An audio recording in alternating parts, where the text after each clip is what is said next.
Hey, I'm going to say it. Colorado State is the biggest wild card in the Pac-12.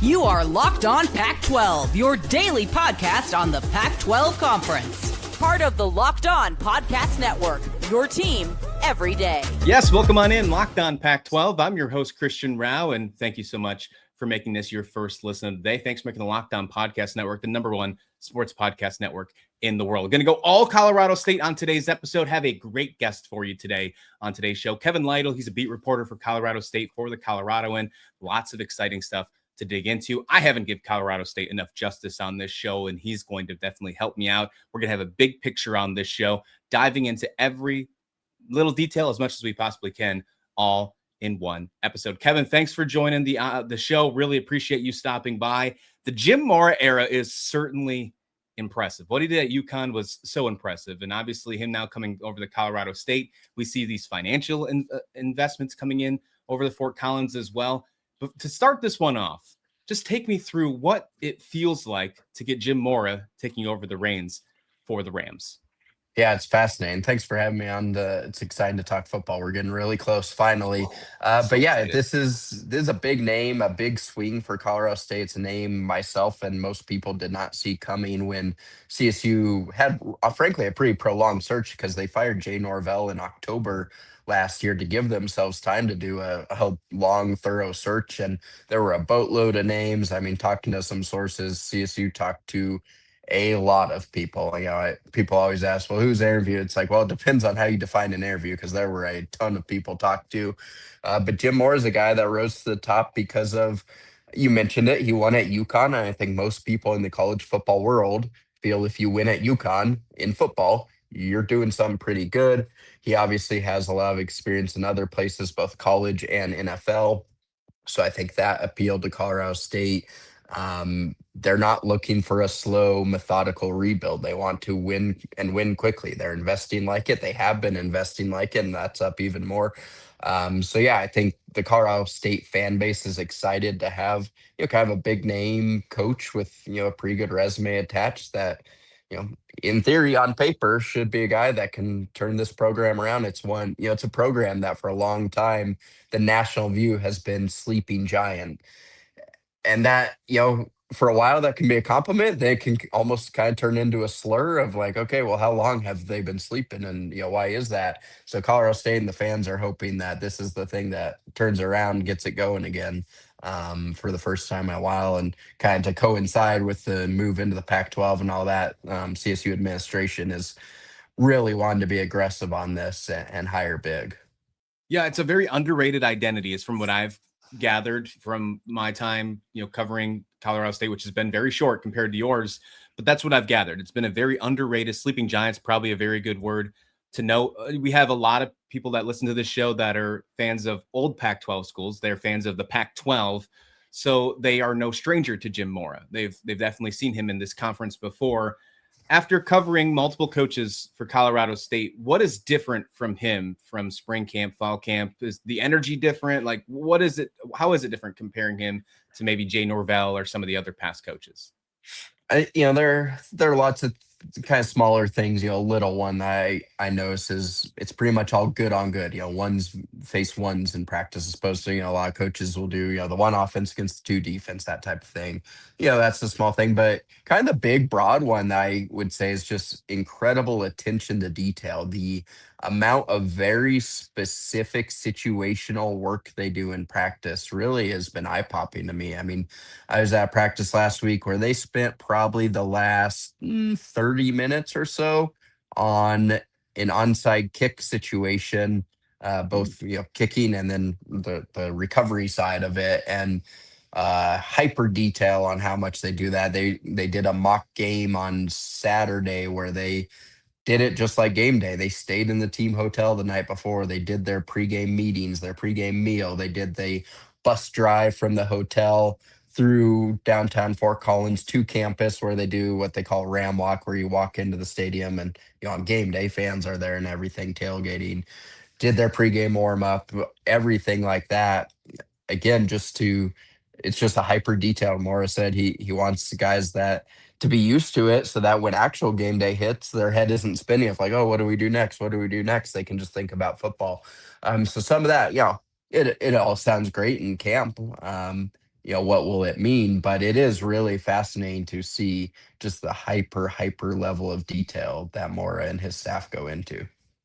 Last season, they were 2-10. Obviously, didn't have a great year. Got rid of Jay Norvell in the middle of the season. We covered that for sure. I've been a big, huge advocate on talking about these 8 teams, where all these 8, it wouldn't surprise me if any team pick 2 teams they're fighting for the Pac-12 championship this year, even with a Colorado State that was 2-10 last year, even with an Oregon State that was at the bottom of the pile as well. They're all showing improvement, but I think Colorado State truly could be a wild card this year. They could fight for the Pac-12. They could find 3 wins. They could be bowl eligible. Like, they could be anywhere. Are you feeling that same way? Where are your expectations for this squad this year? Yeah, that's very much how I feel about the league as a whole. I think you have 8 teams that look fairly similar. Your spread from bottom to top, I think, is pretty tight, and then all the group within that, I think, are really tight. So I think it's going to be a really unpredictable Pac-12 season, which should be really fun. And for Colorado State specifically, I know betting lines nationally have it, 2.5 or 3.5 over under win total. It's going to be above. I'd be shocked if it's not above that. But how high is their ceiling? And yeah, I'm kind of with you. The optimist view, if you want, I can go up pretty high in the win total, but the pessimist view can be fairly low. I think it's just a huge wide range. And I think part of that's just the state of college football. There's so much change that's really hard in the offseason to predict how everyone will do. But I also think with Colorado State specifically, it's the change itself is really interesting because you have so many new players, a lot of different resumes, so to speak, amongst them, and then a coach who has proven he can win in a lot of different ways as well. So all of that makes it really hard to know for sure. I think the CSU fan base view is get to a bowl, and that would be a really big, successful season for year one.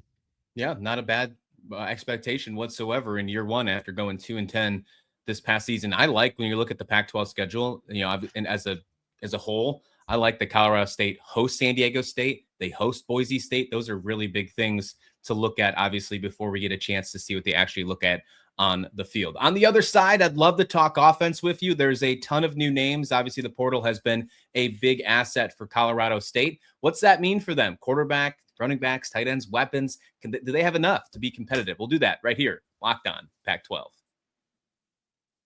Hey, but first, this episode of Locked On Pac-12 is brought to you by our friends at Odoo. Running a business shouldn't feel like you're trying to connect a bunch of systems that were never designed to work together. One app for accounting, another for inventory, another for sales. I mean, that's tiring. And somehow none of them don't even talk to each other. Are you kidding me? Well, don't worry. That's where Odoo comes in. It's an all-in-one business management software that brings every part of your business together in one powerful platform. From sales to accounting to inventory and marketing, everything works in one place. Odoo is that one platform to manage, grow, and scale your business. The best organizations know that success isn't just about talent. It's about having everyone working towards that same goal. And it's true in sports, just like it is in business. We're talking all Colorado State on today's episode. And what Jim Mora has done has certainly been impressive. What he is bringing to Fort Collins, what the organization, the university, is doing to build up the financials, the fandom, all that good stuff. They are making every little small thing count. And great organizations win because operations matter. And that's why you should get Odoo. Try for free today at odoo.com/lockedon. That's odoo.com/lockedon. All right, welcome back to the show, Locked On Pac-12. Thank you so much for joining into the conversation. All Colorado State Rams on today's show. Kevin Lytle of the Coloradian said it wrong twice. Look at that. It's a Monday. We just said that right before we were here to record. It's definitely a Monday, no doubt about that. Make sure you go check out Kevin Lytle, all his stuff, beat writer for Colorado State. I want to dive into the offense, if you don't mind. It's the quarterback situation is definitely fascinating to me. You bring over some players from UConn. You have some players that remain from the old roster, and Curry as well. And then Hauss Hejny, who was named the starter at Oklahoma State last year before getting injured, hits the portal, then comes over to Colorado State. Who are you seeing? Have they named the starter yet? If so, who do you like? And do you believe that they can lead this squad to being very competitive in 2026? Yeah, it's an interesting battle. When Hejny committed, I think most people, myself included, kind of presumed he'd be the starter. Former four-star recruit, as you said, won the job at Oklahoma State last year before breaking his foot in the first game and couldn't play again. But then Kason Farrar followed Mora from UConn. Excuse me, didn't have necessarily the recruiting resume, if you will, and didn't really play much at UConn, but he's been quite good. Hejny is dangerous as well. Jim Mora early in camp, he said, "I'll name the starter at 4:02 p.m. on September 5th, which is kickoff time." So I don't expect he's going to be giving us any hints before that. Surely the team is going to know before that, so we'll see if we can get word out from that. But he is not going to name it early, because I think, frankly, why, if you can get Wyoming to spend 10 minutes practice worrying about the guy who's not going to play, then Mora would consider that a win. But it has been true competition. Both guys can run. Both have pretty good arms in different ways. Like, I would say Farrar is a quick release, almost snap of a wrist type of guy, whereas Hejny kind of gets real into it, but has pretty big cannon.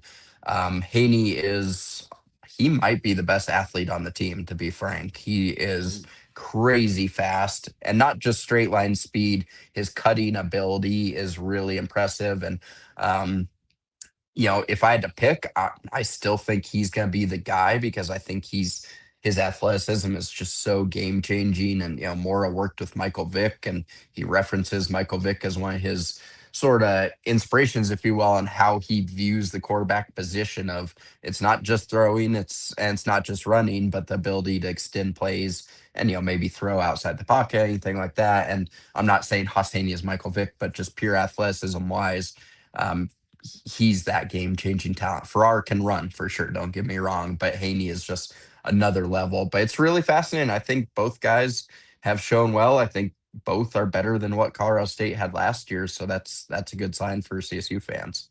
Yeah, what I saw from Hejny in just the small amount of time, obviously, and it was against an FCS school, UT Martin.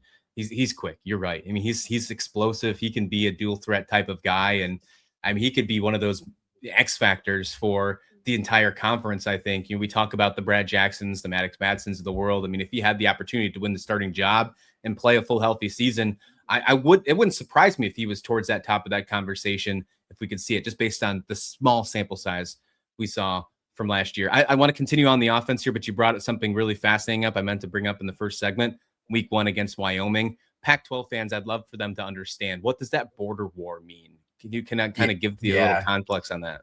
Yeah, it's a huge one. I mean, they've been playing since the 1890s, pretty much every year since. The only times they haven't played have been in World War pauses. It's been going on forever. They've always been conference foes until now, when obviously Colorado State left the Mountain West. Wyoming remained. Obviously, bad blood there as well, but between the conferences themselves, and I think there's a little bit of that from Wyoming too, of kind of feeling abandoned. They were able to get this scheduled as a non-con game, which is good. I think it needs to happen every year. And for it to be game 1 is wild. And there's a really cool boot run ceremony. If people are interested, just Google that, Wyoming, Colorado State boot run ceremony, where ROTC cadets run the game ball from one campus to whichever campus is hosting the game the day before the game. So it's a really cool thing. And yeah, it's there's a lot of crossover. The schools are only like 60 miles apart, so a lot of people in both areas have ties to the other one. So it's a big rivalry. Yeah, that's impressive. That's a really fun way to start off the season for sure. Can't wait. Man, we are so close. I'm so excited. We are in a game week, just not for the Pac-12, but we are so close. The running back situation I find is fascinating. Mel Brown's getting a lot of hype. He's getting a couple preseason awards. Durrell Robinson, he transferred from Auburn, SEC experience playing over there. And then we'll add into the mix as well some of the other weapons that I really like that I've heard of as well. Tight end Juice Vereen. People keep talking about him quite a ton. Is it worth the hype? Is it there? Yeah, Juice looks like he can do a lot. I think that tight end room has a chance to be really good. Him, Dominic Toy, really big guys. They have a few more behind them too. Pretty much you gotta be 6'5", 230 to apply to be in that tight end room. They're talented. And then running back, Mel Brown, yeah, he looks good. He'll be a good returner as well, kick returner as well. Durrell Robinson, missed most of last season, hurt, but he was really good the year before at UConn before going to Auburn. So I think you're going to see a lot of Brown and Robinson and probably in the backfield together at times. I think they're going to be creative in how they use them. And then they have some young guys they really like in the running back room as well. So it's a pretty stacked group. Love that. Awesome. What about wide receiver? Let's to wrap it up here on the offense here. Is there anybody sticking out? Anybody that can really shine or be that X factor? I know we talk to tight ends, we talk running backs, but receivers? That's one of the question marks. I don't know that there's a clear cut number one guy. They had Jordan Mosley from Mississippi State, but he's been hurt most of camp. RJ Vick has looked good. He's a talented player. Levon Brown, a holdover from the Norvell era. He's actually had a pretty good camp. Excuse me, but I'm just not sure. People ask who's going to be the leading receiver in yards, receptions, whatever. And I'm just not sure right now. I think they have weapons there. Jackson Harper, a guy from UConn, he's another one to look out for. I'm just not sure who it's going to be right now. It's definitely a question mark, an unknown, whatever you want to call it there. All right. Well, there you go. I'm excited to see what this offense can do. Again, question marks, wild cards, Colorado State. Sounds like we are in the exact same boat then we were heading into this episode, and that makes a lot of sense for sure. Let's see if the defense changes our mind with things. Big replacements that were needed to be done on the defensive side. Do they fill those shoes? We'll talk about that to finish up this show. It's Locked On Pac-12. But first, this episode of Locked On Pac-12 is brought to you by our friends at FanDuel. Baseball fans, if you think you know who's hitting a homer today, well, FanDuel is giving you a free chance to call your shots with daily dingers. It's easy to play. Just make a free pick for who you think will hit a home run in their game. And if you're right, you'll receive a profit boost to use on your next bet for a chance at extra winnings. Best of all, you can make a free pick every day throughout the MLB season. Daily Dingers is another fun way to stay engaged with everyday's games, whether you're following your favorite team or keeping an eye on some matchups across the league. Every game has someone capable of going deep. Now you get a chance to make your prediction before first pitch. Colorado State fans, are you still in favor of those Rockies? I know they're having a rough decade or six, right? Just kidding. I'm sorry. But they can hit some home runs. Hunter Goodman, man, he's not afraid to do that as well. Are you going to pick him? You could. If you're ready to play your game, check it out with FanDuel. Join all the action on FanDuel.com. That's FanDuel.com to play Daily Dingers. Make your free pick on who's hitting a homer. Play ball and swing for the fences on FanDuel. It's the official partner of MLB. All right, final few minutes here on the show. Locked On Pac-12. Thank you so much for making this your first listen of the day. Make sure you hit that subscribe button, bringing you Pac-12 coverage like nobody else right here on Locked On Pac-12. And Kyle Lytle joining me for this conversation, beat right for Colorado State. We discuss on this podcast multiple times the transfer portal and what it did to these schools across all 8 of them. And obviously, it's usually a negative impact more than it's a positive because, where you are compared to the power schools and obviously the shift in realignment, things like that. Colorado State was no different in the eyes of defense. It's going to be very hard to replace Owen Long. I mean, what he did for the defense last year was insane. He's a very good player. I expect to see him play on Sundays eventually. But looking at this defense now, do you think they replaced him, whether it's in the aggregate? What is your thought process on how the defensive trenches look for Colorado State year one of Jim Mora? Yeah, Owen Long is a great player. Led the nation in tackles last year. Some of that was probably not enough guys playing well. Got a frog in my throat there, but no worries. He's really good. But I think they've replaced him pretty well. And yeah, I think it's probably aggregate in some ways, but Oumar Diomande comes in from UConn. He had, I think, is like 115 tackles last year. I believe he actually had more solo tackles than Owen Long. He had some P4 transfer opportunities, but turned them down to follow Mora to CSU. And I think he's a guy that is a potential all-conference type player. So he's going to be really good there and probably the linchpin of the defense, I would say.